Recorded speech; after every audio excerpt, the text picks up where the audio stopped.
മാത്രം അദ്ദേഹം ജനപ്രിയനായിരുന്നു, അല്ലെങ്കിൽ എല്ലാവർക്കും പ്രിയപ്പെട്ട ഒരു നേതാവായിരുന്നു. ഈ ഒരു പാർട്ടി നോക്കാതെ തന്നെ എല്ലാവർക്കും അദ്ദേഹം പ്രിയപ്പെട്ടവനായിരുന്നു, അല്ലെങ്കിൽ ജനനായകനായിരുന്നു. ഒരു പാർട്ടിയുടെ നേതാവായിരുന്നു എന്ന് നമുക്ക് പറയാതെ തന്നെ ഒരു ജനനായകനായിരുന്നു എന്ന് പറയാൻ സാധിക്കുന്ന ഒരു കാര്യമായിരിക്കും ഇത്രയും ദിവസം, ഈ 2 ദിവസങ്ങളിലായി നമുക്ക് ലഭിച്ച പ്രതികരണങ്ങളെല്ലാം അതിനൊരു ഉദാഹരണമായിട്ട് നമുക്ക് പറയാൻ സാധിക്കും. ബിനോയ്, തുടരാം.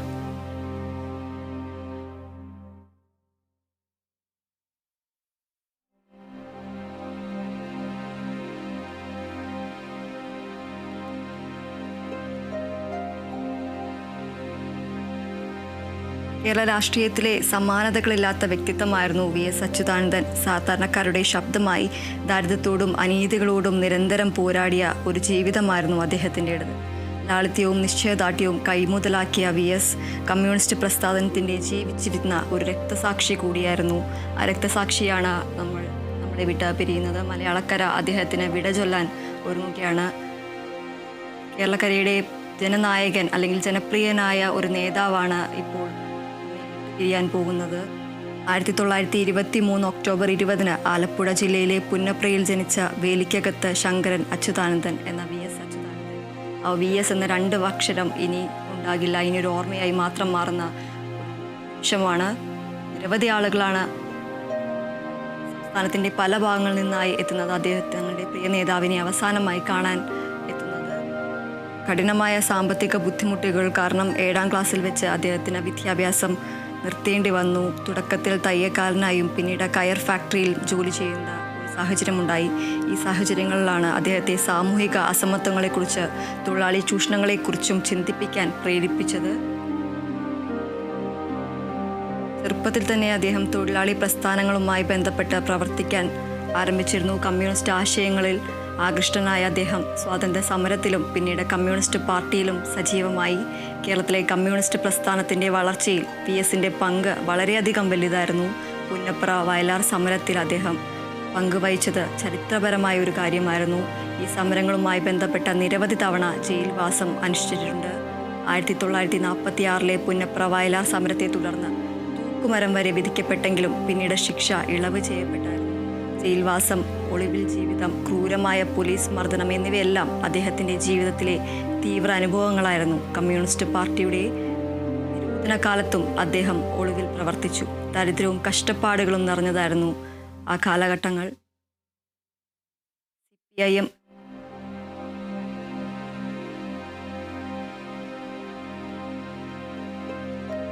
VS അച്യുതാനന്ദൻ്റെ ഭൗതിക ശരീരം ദർബാർ ഹാളിലേക്ക് പൊതുദർശനത്തിനായി കൊണ്ടുപോകുന്ന ദൃശ്യങ്ങളാണ് പ്രേക്ഷകർ കണ്ടുകൊണ്ടിരിക്കുന്നത്. ജനങ്ങളുടെ പ്രിയപ്പെട്ട സമരനായകന് വിട ചൊല്ലാൻ നിരവധി ആളുകളാണ് എത്തിയിരിക്കുന്നത്.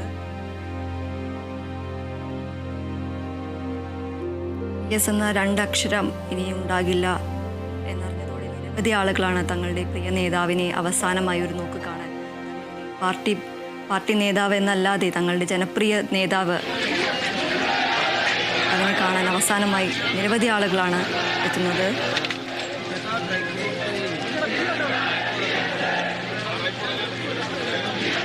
ബിനോയ് നമ്മളോടൊപ്പം ചേരുന്നു. ബിനോയ്, VSൻ്റെ ഭൗതിക ശരീരം പൊതുദർശനത്തിനായി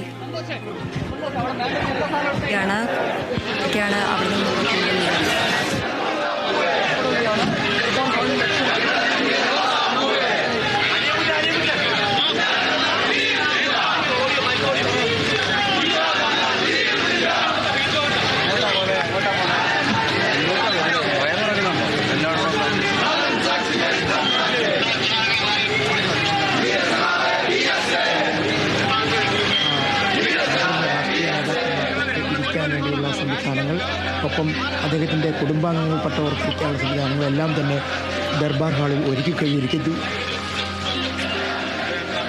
ഇനി ഇവിടെ 9 മണിക്ക് തുടങ്ങുന്ന പൊതുദർശനം 2 മണിവരെ നീളും. 5 മണിക്കൂർ സമയമാണ് തിരുവനന്തപുരത്ത് VSൻ്റെ ഭൗതികദേഹം പൊതുദർശനത്തിനായി എത്തുക. അതിനുശേഷം ദേശീയ പാതയിലൂടെ അദ്ദേഹം ആലപ്പുഴയിലേക്ക് കൊണ്ടുപോകും. ആലപ്പുഴ എത്തുന്നതിനിടയിൽ 20ഓളം സ്ഥലങ്ങളിലാണ് അദ്ദേഹത്തിൻ്റെ മൃതദേഹത്തിൽ അന്ത്യാഞ്ജലി അർപ്പിക്കുന്നതിന് വേണ്ടിയുള്ള സംവിധാനങ്ങൾ ഒരുക്കിയിട്ടുള്ളത്. ഓരോ ഏരിയ കമ്മിറ്റികൾക്കാണ് അതിൻ്റെ ചുമതല നൽകിയിട്ടുള്ളത്. ആ ഏരിയ കമ്മിറ്റികൾ കേന്ദ്രീകരിച്ച് അവർ ഈ പ്രവർത്തനങ്ങൾ ഏകോപിപ്പിച്ച് കൊണ്ടുപോകും. കാരണം വളരെ വേഗത്തിൽ മൃതദേഹം ആലപ്പുഴ എത്തിക്കേണ്ട സാഹചര്യമുണ്ട്. കാരണം ഇന്ന് ഈ വിലാപയാത്ര കഴിഞ്ഞ് നേരെ അദ്ദേഹത്തിൻ്റെ കുടുംബ വീടായ വേലിക്കകത്ത് വീട്ടിലേക്കാണ് കൊണ്ടുപോകുന്നത്. അവിടെയും പാർട്ടി ഓഫീസിലും ആണ് ഇന്നും നാളെയുമായി വെക്കുക. വീട്ടിൽ കുടുംബാംഗങ്ങൾക്ക് മാത്രമാണ് സൗകര്യം ഒരുക്കിയിട്ടുള്ളതെന്ന് പാർട്ടി നേതാക്കൾ പറയുമ്പോഴും നിരവധിയായ ആളുകൾ ഇന്നലെ മുതൽ തന്നെ വേലിക്കകത്ത് വീട്ടിൽ എത്തിയിട്ടുണ്ട്. അവരവിടുത്തെ ഭാഗമായി മാറുകയാണ്. കാരണം VS അച്യുതാനന്ദൻ എപ്പോഴെങ്കിലും ആലപ്പുഴയിലെ വേലിക്കകത്ത് വീട്ടിലേക്ക് എത്തിച്ചേർന്ന് കഴിഞ്ഞാൽ അദ്ദേഹത്തെ കാണാനും അദ്ദേഹത്തോട് സംസാരിക്കാനും പരാതി പറയാനുമായിട്ടൊക്കെ നിരവധി പേരാണ് വേലിക്കകത്തെ വീട്ടിലേക്ക് വരുന്നത്. ഒപ്പം വേലിക്കകത്ത് വീട്ടിൽ നിന്നതിന് ശേഷം അദ്ദേഹത്തിൻ്റെ രാഷ്ട്രീയ ജീവിതം തുടങ്ങിയ ആലപ്പുഴയിലെ പാർട്ടി ഓഫീസിലേക്ക് കൊണ്ടുപോകും. ആ പാർട്ടി ഓഫീസിൽ ആലപ്പുഴയിലെ പാർട്ടി ഓഫീസിൽ അദ്ദേഹത്തിൻ്റെ മൃതദേഹം അവിടെ പാർട്ടി പ്രവർത്തകർ എന്ന് പറയുമ്പോൾ പാർട്ടിയിലെ മുതിർന്ന നേതാക്കന്മാർക്ക് ഒക്കെ അന്ത്യാഭിവാദ്യം അർപ്പിക്കാൻ അവിടെ അവസരമുണ്ടാകും. ആലപ്പുഴയിൽ പൊതുജനങ്ങൾക്കായിട്ട് പൊതുദർശനത്തിനും അന്ത്യാഭിവാദ്യം അർപ്പിക്കുന്നതിനും ഒക്കെ ഒരുക്കിയിരിക്കുന്നത് പോലീസ് ഗ്രൗണ്ടിലാണ്. പോലീസ് ഗ്രൗണ്ടിൽ വലിയ സംവിധാനങ്ങൾ ഒരുക്കിയിട്ടുണ്ട്. വൈകുന്നേരത്ത് വലിയ ചുടുകാട്ടിലാണ് സംസ്കാര ചടങ്ങുകൾ നടക്കുക. ഇത്തരത്തിൽ അദ്ദേഹത്തിൻ്റെ വിലാപയാത്രയുമായും പൊതുദർശനവുമായി ബന്ധപ്പെട്ട എല്ലാ ക്രമീകരണങ്ങളും പൂർത്തിയായി കഴിഞ്ഞിരിക്കുന്നു. ഇനി തിരുവനന്തപുരത്തെ പൊതുദർശനം അല്പസമയത്തിനുള്ളിൽ തന്നെ ആരംഭിക്കും.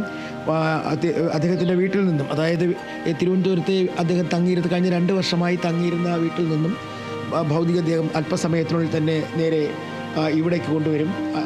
നമ്മുടെ ദർബാർ ഹാളിലേക്ക് കൊണ്ടുവരും.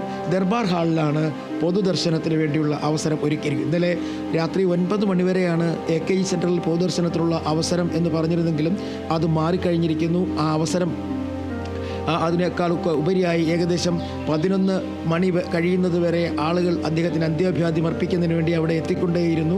പിന്നീട് അദ്ദേഹത്തിൻ്റെ ഭൗതികദേഹം പാർട്ടി നേതാക്കന്മാർ ഇടപെട്ടുകൊണ്ട് അദ്ദേഹത്തിൻ്റെ വീടായ വേലിക്കകത്തേക്ക് മാറ്റുകയായിരുന്നു. അവിടെ കുടുംബാംഗങ്ങൾക്ക് മാത്രമായിരിക്കും പൊതുദർശനത്തിനുള്ള അവസരം ഒരുക്കുക എന്ന് പറഞ്ഞിരുന്നെങ്കിലും അവിടെയും വലിയ തരത്തിൽ ആളുകൾ എത്തിയിരുന്നു. ഇപ്പോഴും അവിടെ ആളുകളെത്തി VSന് അന്ത്യാഭിവാദ്യം അർപ്പിച്ച് മുന്നോട്ട് പോകുന്നൊരു കാഴ്ച വേലിക്കകത്ത് വീട്ടിൽ നിന്നും കാണാൻ കഴിയുന്നു. പാർട്ടി ഏർപ്പെടുത്തിയ സംവിധാനങ്ങൾക്കും അപ്പുറത്തേക്കാണ് VSനെ ഒരു നോക്ക് കാണുന്നതിന് വേണ്ടി ജനാവലി എത്തിക്കൊണ്ടിരിക്കുന്നത്. വലിയ തരത്തിലുള്ള തിരക്ക് പല സ്ഥലങ്ങളിലായി അനുഭവപ്പെടുന്നുണ്ട്. പ്രത്യേകിച്ചും അദ്ദേഹത്തിൻ്റെ ഇപ്പോഴത്തെ വീട്ടിൽ തന്നെ ഇന്നലെ രാത്രി കണ്ടതാണ്. കണ്ണേ കരളെ VS, നമ്മുടെ ചങ്കില റോസാപ്പൂവെ എന്ന ഉറക്ക മുദ്രാവാക്യം വിളിച്ചുകൊണ്ട് യുവാക്കളായാലും തൊഴിലാളികളായാലും അങ്ങനെ തുടങ്ങി വിദ്യാർത്ഥികളായാലും ഒക്കെ തന്നെ VSന് അന്ത്യാഭിവാദ്യം അർപ്പിച്ചുകൊണ്ട് ഉറക്കെ മുദ്രാവാക്യം വിളിക്കുന്നൊരു കാഴ്ചയും നമ്മൾ കണ്ടതാണ്. കാരണം VS ഇല്ലാത്ത രാഷ്ട്രീയ കേരളം നമുക്ക് ചിന്തിക്കാനാകുമോ? അല്ലെങ്കിൽ VSൻ്റെ ഇടപെടലുകളില്ലാത്ത രാഷ്ട്രീയത്തെക്കുറിച്ച് നമുക്ക് ചിന്തിക്കാനാകുമോ? കഴിഞ്ഞ 2.5 വർഷമായിട്ട് അദ്ദേഹം പൊതുവേദികളിൽ പ്രത്യക്ഷപ്പെടുന്നില്ല. ആരോഗ്യപരമായ പ്രശ്നങ്ങൾ എങ്കിൽ പോലും അദ്ദേഹം പുറം ലോകത്തെ ഓരോ കാര്യങ്ങളെക്കുറിച്ച് അന്വേഷിക്കുമായിരുന്നു, തിരക്കുമായിരുന്നു.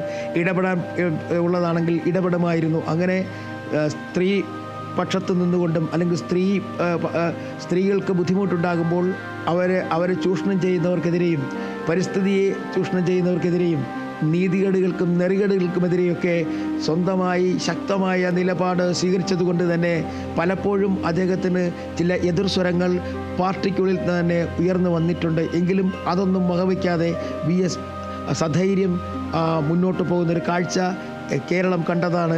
രാഷ്ട്രീയ കേരളം കണ്ടതാണ്. കമ്മ്യൂണിസ്റ്റ് പ്രസ്ഥാനത്തിൻ്റെ ആയിരുന്നപ്പോൾ CPI എന്ന കമ്മ്യൂണിസ്റ്റ് പ്രസ്ഥാനത്തിലായിരുന്നപ്പോഴേക്കും 1964 അദ്ദേഹം അടങ്ങുന്ന ഒരു സംഘം CPI വിട്ട് പുറത്തേക്ക് വന്നുകൊണ്ട് CPIM communist party of India Marxist എന്ന പ്രസ്ഥാനത്തിന് രൂപം നൽകിയത്. ആ സ്ഥാപക നേതാവിൽ അവസാനം ജീവിച്ചിരുന്ന ആളായിരുന്നു VS അച്യുതാനന്ദൻ. അദ്ദേഹം ഇന്ന് തൻ്റെ രാഷ്ട്രീയ പ്രസ്ഥാനത്തോട് ഒപ്പം തൻ്റെ നാടിനോടൊക്കെ വിട പറഞ്ഞ് നീങ്ങുകയാണ്. അത്രയധികം ഇഷ്ടപ്പെട്ടിരുന്ന, ജനങ്ങൾ അത്രയധികം സ്നേഹിച്ചിരുന്ന, ജനങ്ങൾക്ക് അത്രയധികം താല്പര്യമുണ്ടായിരുന്ന ഒരു നേതാവായിരുന്നു VS അച്യുതാനന്ദൻ. VS അച്യുതാനന്ദൻ്റെ ജീവിതവും വി എസ് അച്യുതാനന്ദൻ്റെ ഇടപെടലുകളുമൊക്കെ നമ്മൾ കണ്ടതാണ്. അദ്ദേഹം ഒരു സമരത്തിൻ്റെ മുൻനിരയിൽ എത്തിക്കഴിഞ്ഞാൽ ആ സമരം വിജയിപ്പിച്ചേ അദ്ദേഹം മടങ്ങുമായിരുന്നുള്ളൂ. അത് പ്ലാച്ചിമടയിൽ കണ്ടതാണ്, മാവൂർ സമരത്തിൽ കണ്ടതാണ്, ഇവിടെ മതികെട്ടാനിലെ ഭൂമി കയ്യേറ്റത്തിനെതിരെ അദ്ദേഹം എടുത്ത നിലപാടുകളിൽ നമ്മൾ കണ്ടതാണ്. അങ്ങനെ തുടങ്ങി അദ്ദേഹത്തിൻ്റെ സമരവീര്യം ഇവിടെ കേരളം വിട്ട് കേരളത്തിൻ്റെ അതിർത്തിക്കും അപ്പുറത്തേക്ക് വരെ നീങ്ങിയിരുന്നു. പ്രത്യേകിച്ചും ഈ സമരം, അതായത് കൂടംകുളം സമരം അതിൻ്റെ ഏറ്റവും വലിയ അവസ്ഥയിൽ നിൽക്കുന്ന സമയത്ത്, അല്ലെങ്കിൽ വളരെ അധികം ശക്തി പ്രാപിച്ചിരിക്കുന്ന സമയത്ത് അദ്ദേഹം അവിടേക്ക് പോകുവാൻ, ആ തമിഴ്നാട്ടിലെ സമരസ്ഥലത്തേക്ക് പോകാൻ തയ്യാറെടുത്ത് വരുന്ന കാഴ്ച നമ്മൾ കണ്ടതാണ്. അത്തരത്തിൽ ആ സമരസ്ഥലത്ത് അദ്ദേഹം എത്തും എന്ന് പറഞ്ഞിരുന്നെങ്കിൽ തന്നെയും കേരള അതിർത്തി കഴിഞ്ഞപ്പോഴേക്കും അദ്ദേഹത്തെ പോലീസ് തടയുകയായിരുന്നു, തമിഴ്നാട് പോലീസ് തടയുകയായിരുന്നു, അദ്ദേഹത്തെ മടക്കി അയച്ചു. എങ്കിലും ആ സമരവീര്യം നമ്മൾ മുഖത്ത് കണ്ടതായിരുന്നു. ആദ്യം VS കീഴടങ്ങില്ല, ആ സമരസ്ഥലത്തേക്ക് തന്നെ പോകും, അവിടെ സമരം നടത്തുന്നവരെ കാണും, അവർക്ക് അഭിവാദ്യം അർപ്പിക്കും എന്നൊക്കെ VS പറഞ്ഞിരുന്നെങ്കിലും മുതിർന്ന പോലീസ് നേതാക്കന്മാരെത്തി അദ്ദേഹത്തെ പിന്തിരിപ്പിച്ച് കേരളത്തിലേക്ക് മടക്കി അയക്കുകയായിരുന്നു.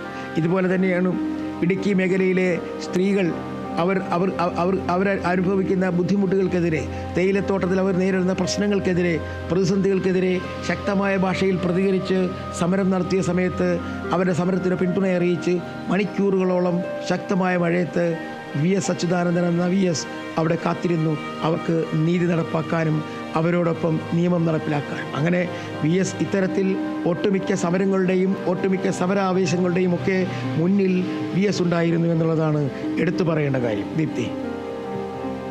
തീർച്ചയായും ബിനോയ്, ഈ ഒരു പാർട്ടി സെക്രട്ടറി പദവിയും LDF കൺവീനർ പദവിയും വിട്ട് പ്രതിപക്ഷ നേതാവായിരുന്നപ്പോഴാണ് അദ്ദേഹം കൂടുതൽ ജനകീയനായത് എന്ന് നമുക്ക് പറയാൻ സാധിക്കും. ഈ ഒരു പരിസ്ഥിതി, സ്ത്രീ പ്രശ്നങ്ങളിൽ അദ്ദേഹം സജീവമായി ഇടപെട്ട ഒരു സാഹചര്യമുണ്ടായിരുന്നു. സ്ത്രീ പീഡകരുടെ ഒരു പേടി സ്വപ്നമായിരുന്നു അദ്ദേഹം എന്ന് നമുക്ക് പറയാൻ സാധിക്കും. അതുകൊണ്ട് തന്നെയാണ് അദ്ദേഹത്തിന് ഒരു ക്രൗഡ് പുള്ളർ എന്നൊരു വാക്ക് അദ്ദേഹത്തിന് അനുയോജ്യമാകുന്നതും. അദ്ദേഹം എവിടെ എത്തിയാലും VS എന്നൊരാൾ എത്തുന്നുണ്ട് എന്നറിഞ്ഞ്, ഒരു നേതാവ് എത്തുന്നുണ്ട് എന്നറിഞ്ഞു കഴിഞ്ഞാൽ അദ്ദേഹത്തെ കാണാനായി ഇപ്പോൾ തന്നെ അദ്ദേഹത്തിന് ഈ ഒരു ഭൗതിക ശരീരം, അദ്ദേഹത്തെ അവസാനമായി കാണാൻ നിരവധി ആളുകളാണ് എത്തുന്നത്. VS എത്തുന്നു എന്ന് പറഞ്ഞു കഴിഞ്ഞാൽ നിരവധി ആളുകൾ അദ്ദേഹത്തെ കാണാൻ എത്തിയിരുന്ന ഒരു സാഹചര്യമുണ്ട്. അതുകൊണ്ട് തന്നെ ഈ ഒരു ക്രൗഡ് പുള്ളർ എന്നൊരു വാക്ക് അദ്ദേഹത്തിന് അനുയോജ്യമായിരുന്നു, വളരെയധികം അനുയോജ്യമായിരുന്നു എന്ന് നമുക്ക് പറയാൻ സാധിക്കുന്ന ഒരു സാഹചര്യമായിരുന്നില്ലേ?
മാർക്സിസ്റ്റ് പാർട്ടി സിന്ദാബാദ്.